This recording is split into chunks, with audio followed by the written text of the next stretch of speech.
All right. First and foremost, I want to give all praises, honor, and great glory to Yahweh Bahashem, Yahweh Shai Bahashem Chahakodash. Double honors to the apostles and elders of Great Millstone that rule well, and salutations to the elect pushing his truth to the four corners of the earth in truth and in sincerity. All right. Once again, we got prophecy jumping on for the page. And, as you look at the news, you're seeing that what? Hey, shit is going down. Prophecy is coming to pass, and it's coming to pass swiftly. All right, here we have it. The race war is gearing up. Civil war is gearing up. They say it's inevitable, which we know it's inevitable because the scriptures speak about a civil war and a race war. First thing that comes to mind is Matthew 24, 6 and 7. For nation shall rise against nation. Nation gets into the word ethnos, which is your ethnicity. So there you go. Secondly, we got Second Ezra 15, and I believe it's 15 and 15. Where one people shall rise up and fight against another, and with swords in their hand. That's a civil war and that's a race war. The modern day sword is what? The gun. But don't get it twisted. When all hell starts to break loose, people are going to have more than guns. They're going to have bats, chains, crowbars, machetes, swords, real swords. And of course, the gun. All right. We see prophecy jumping off of the page. Across seas, you got over there in the so-called Middle East, you have them gearing up for war again. You have Israel saying that they're going to hit not the Houthis, Hamas. They're going to hit Hamas hard if they don't lay down their weapons. They have to disarm. That's a part of their ceasefire deal. And that's falling apart because that's a deal breaker. Hamas is showing good faith and showing their genuineness by giving back the dead bodies of the hostages and giving back the hostages. And trying to compromise, but we all know that it's bullshit anyway. You can't make a deal with the damn devil. All right, so this is why they saying you gotta throw down your arms, disarm, and that's not going to happen. So here you have it, them talking about striking Hamas and taking them out, and saying how America has their back, which America does. Now, why is that so important? Is because Hamas, the Houthis, and Hezbollah are proxies of Iran. What is a proxy? A proxy is a group in the military.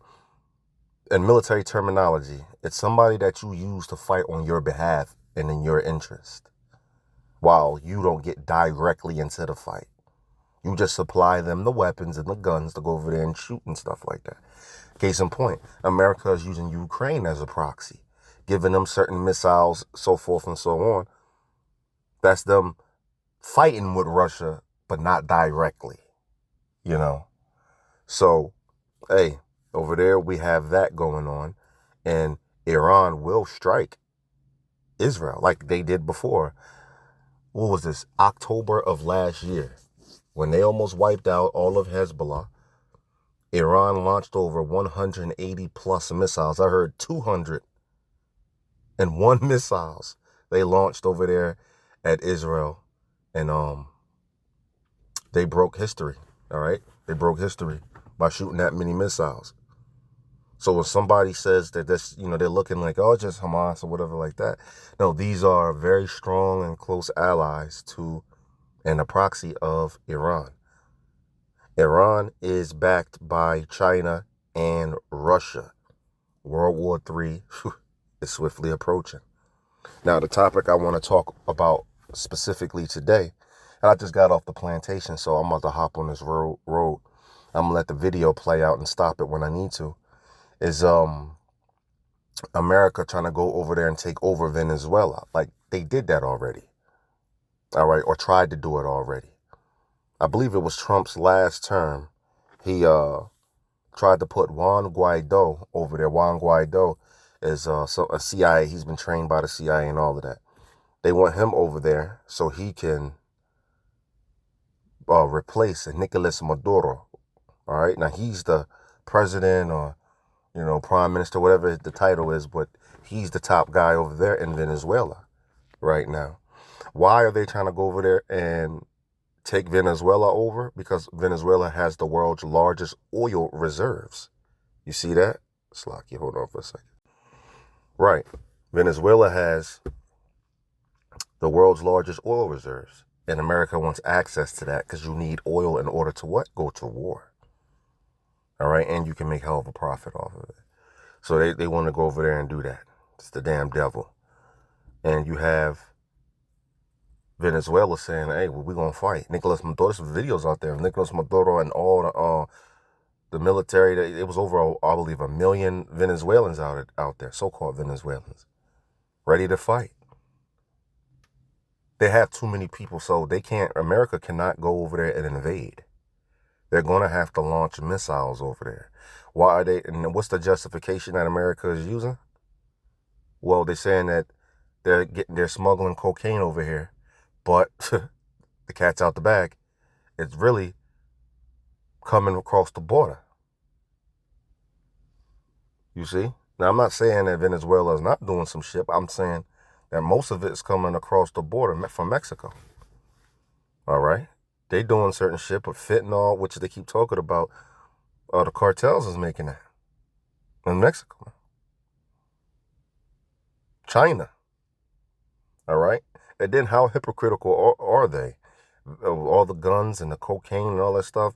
Man, it'd be I believe they call them the black hats of the CIA. They're the ones who's fucking around and getting that shit out here. It's the people, it's the government themselves putting it in the neighborhood. But they're going to use that for the justification to go over there and try to take over Venezuela. Only one problem. Russia came to defend them. Just like last time, they sent 2 nuclear-capable bombers over there. And I believe I read some articles that said some troops also touched boots over there as well. And now we have it again. They're talking about delivering hypersonic missiles to Venezuela. Don't forget, America cannot invade. So if you want to go missile to missile, okay. Well, hypersonic missiles, they really cannot be shot down at all.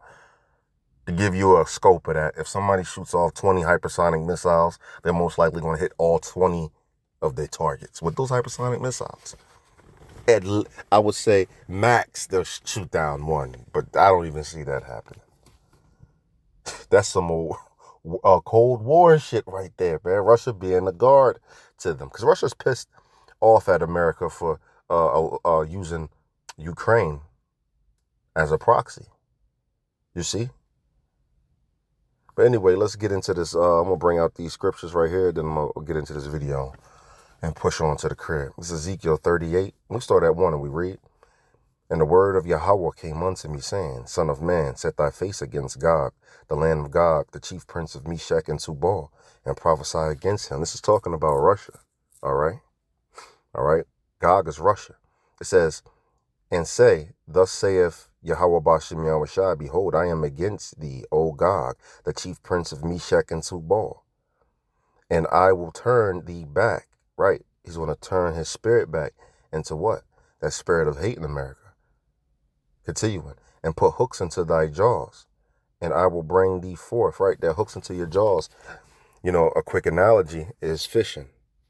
When you hook a fish, you put that hook into his jaws, and it wants to go the other way, but what are you doing? You're reeling it in.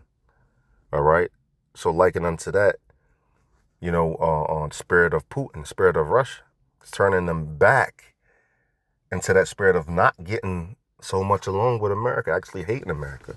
And eventually in Isaiah 13, it tells you the Medes, which is talking about Russia in that case, all right, the Medes, the Lord's going to stir up them against America. And they shall not regard silver and as for gold, they shall not delight in it, and I'm loosely quoting. So eventually, fuck a round table, fuck a peace deal, fuck all of that. They just going to want to get busy with America, you heard? And the Lord is putting that spirit on them right now.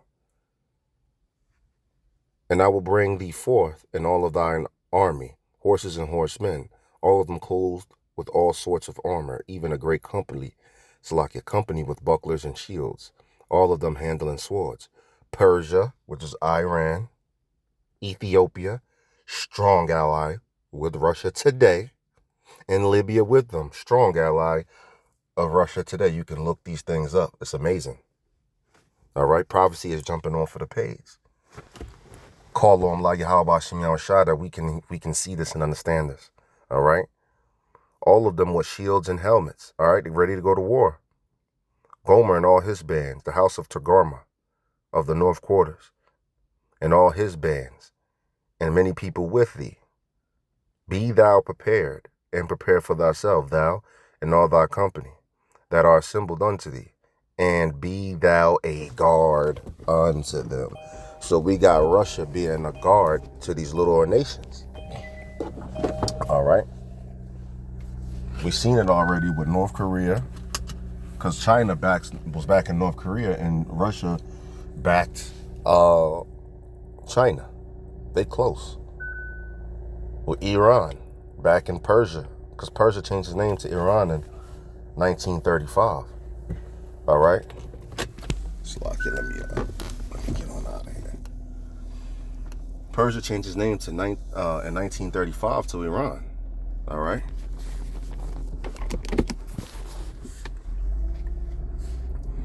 And we know that Russia is providing their proxy groups with weaponry. All right, not just weaponry, data. You know, giving them certain information.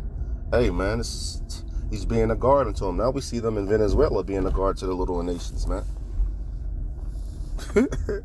It's evident that Russia hates America, that the Lord is doing what he said he was going to do, and that's put that spirit on hating America back in that old Soviet USSR spirit, man, on Russia.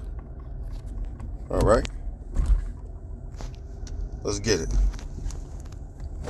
Is whether they will be focused on the cartels or whether they will focus on the Maduro regime. An invasion is out of the question at this point. The United States just does not have enough ground troops in theater to invade Venezuela. There are 2,200 Marines, but the Venezuelan ground forces number something like 90,000. So the Marines, as good as they are, just aren't sufficient without substantial reinforcement. Washington has sent its biggest naval build-up to the Caribbean since the Cuban Missile Crisis, surrounding Venezuela with warships, bombers and drones. Moscow warns it could respond with hypersonic missiles to defend President Maduro, as tensions spike over US strikes on alleged drug traffickers. The situation has raised fears of a major confrontation. But how close is the region really to conflict?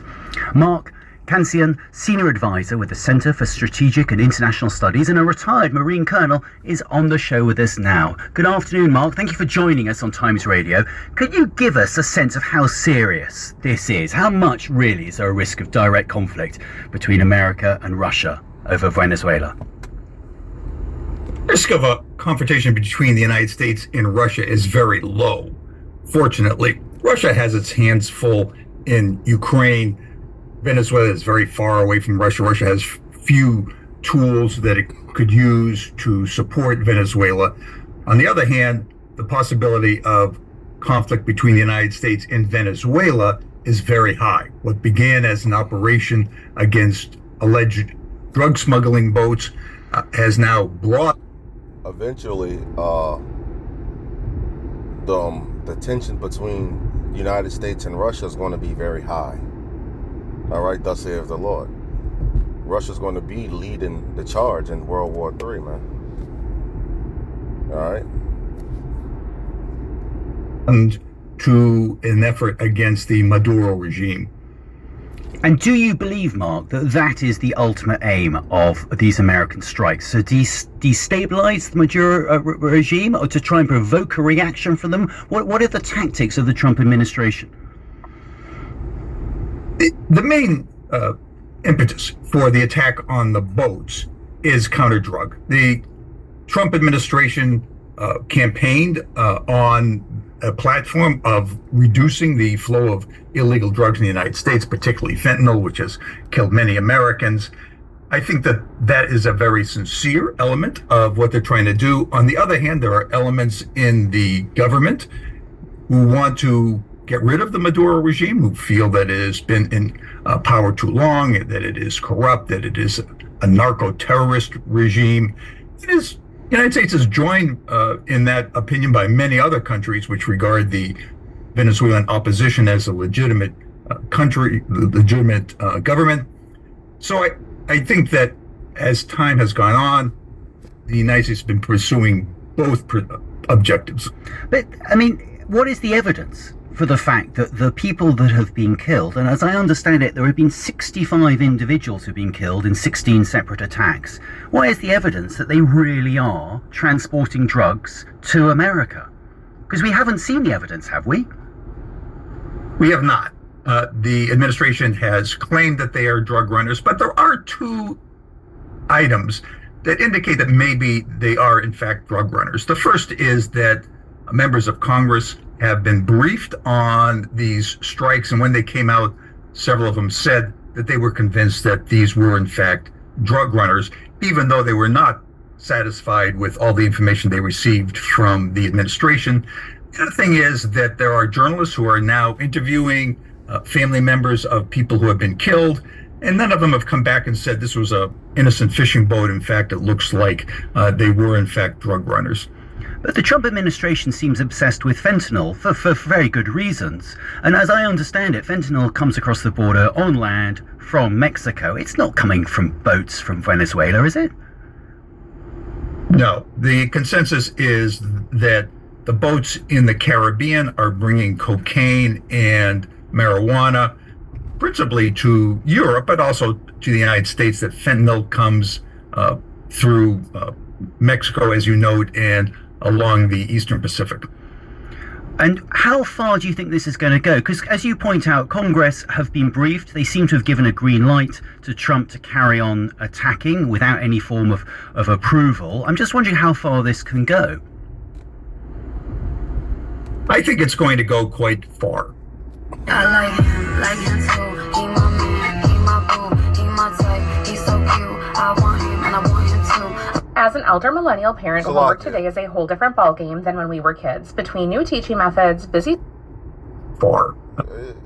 Slovakia for that. I think that when the Ford Carrier Battle Group arrives, probably in a couple of days, a little uncertain, that the United States will launch missile attacks against Venezuela. The question on those attacks is whether they will be focused on the cartels or whether they will focus on the Maduro regime. An invasion is out of the question. Well, judging by what they were trying to do last time, they want to go and focus on the regime. All right, they want regime change. As a matter of fact, that's what Juan Guaido was actually trained for. It's regime change. All right. At this point, the United States just does not have enough ground troops in theater to invade Venezuela. There are 2,200 Marines, but the Venezuelan ground forces number something like 90,000. So the Marines, as good as they are, just aren't sufficient without substantial reinforcement. But America has started shifting far more troops. I mean, the USS General R. Ford, which is a huge aircraft carrier, I mean, that's been shipped or is moving slowly. I don't think it's actually arrived at Venezuela yet. Is this purely as a show of force on the part of the Trump administration? Absolutely. The majority of the forces are naval and air forces, not ground forces. And when the Ford arrives, there will be substantial capability to conduct air and missile strikes on Venezuela. There'll be a total of about 180 Tomahawk missiles on the ships, and then aircraft on the carrier, and then from Florida itself. The movement of the Ford has been important because it is a very poor platform for counter-drug operations. It has a few helicopters that might help in that regard, but its great capability is the strike capability in its air wing, 48 fighter attack aircraft, and those would be very powerful against targets in Venezuela. And you point out that it's completely unrealistic for Russia to get involved directly with this, but I'm wondering whether we should be worried about them supplying Venezuela with hypersonic missiles, and I'm wondering what that would mean if they did go ahead for regional security. I think it's extremely unlikely that they would be able to do that. The first is the United States, of course, is watching what goes on, and the Russians have sent a plane or two of spare parts and munitions to Venezuela. But if they tried to supply anything more powerful, the United States would see it, and I'm sure the United States would take it out. And the Venezuelans know that, and the Russians know that. We went through this in the 1960s with the Cuban Missile Crisis. I think everyone remembers that, and I think the Russians remember that also. Plus, the Russians are very tied down in Ukraine. They can't afford to anger the United States too much because they know that if President Trump gets angered with them, he might provide Ukraine with additional. See, here's the thing, and this is where I disagree with this heathen, because Russia can take out Ukraine in no time if they really want to. They got hypersonic missiles, and they said that they are going to. They was thinking about giving Venezuela hypersonic missiles. As a matter of fact, even in the early in this video, it was said that they are going to come in defense of Venezuela with hypersonic missiles. I've heard that they was going to give it to them, the article that I read or seen. All right. Now, they could not give it to them and just defend them, like, deploy certain things over there. But, yeah, man, it's heating up, man. All right. He's still being a guard to these little nations. Weapons and munitions that would make their war there that much harder. Brilliant. Well, thank you very much indeed for your time and insights. That was Mark. All right. Hope that was edifying. Hope you could take something from it. I arrived to my destination. Prophecy jumping off of the page. Hey, on all fronts, shit is getting popping. All right. That, I'm saying shalom.